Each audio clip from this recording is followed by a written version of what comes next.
This is Danielle over at DIYDanielle.com, and today we're going to make some easy drink labels. Okay, today I am making some easy labels that will go on drinks.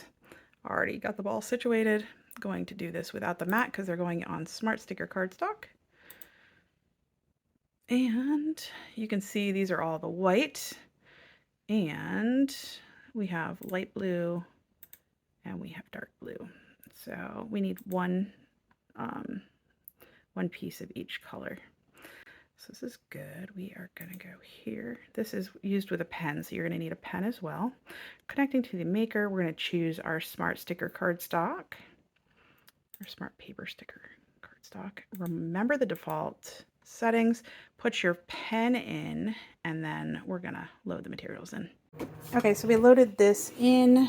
I've got my pen loaded. That just pops in. Make sure it's all the way down and clicks in place. And once it's ready to go, click that. Just make sure everything's loaded in correctly. Sometimes it'll get in an angle or something. You want to make sure it doesn't do that. Now, this particular page is going to be the longest to print just because this takes a few seconds to write everything in. And then at the end, it'll cut it with the blade, which is in here. So I'm going to let this do its thing, and we'll switch to the other two blues when it's finished. Okay, so that's what that looks like. And I'm actually going to switch the colors up a little bit. I'm going to use this for the base color, and I'm going to use dark blue for the splashes. I think splashes are next, so I'll load those in and let it cut. As you can see, I took my marker out as well. So once it measures this, it doesn't need all of this. This was from a different project, or same set of projects, but different one. So there we go. It's going to just cut out all the splashes. Okay, so we are unloading this. Just to show you what it looks like, we got our splish splashes. And we've got our next color. We're going to load it in and hit go. And because we clicked remember the material selection, we don't have to go back and forth from our computer each time. You do have to wait a second though, and then it'll start blinking. There we are. Okay, and these are just the plain blocks that are background for the rest of it. You can see the squares are cut here. It's a little hard to see, but we are going to take our names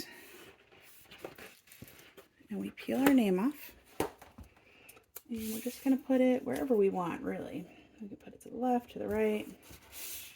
And then we can take our splash and also put that where we want. Obviously, it needs to stay on this thing. So we just peel it off. And because we're not using transfer paper like we would with like permanent vinyl, it does get a little touchy because it's hard to get it in the exact right spot. But I feel like that's not necessary. Sometimes things require a little more exact, but in this case it doesn't. So here's our cup. And the important thing about this cup is that it has a flat side. You see this? I wouldn't want to put it here. And then when they are here, they can just put this on their drink. And I even purchased the drinks that come with caps. And there we go. And this is the final result. I hope this was helpful. Thanks so much. Check out the blog post on DIYDanielle.com for more information. Thanks. Take care.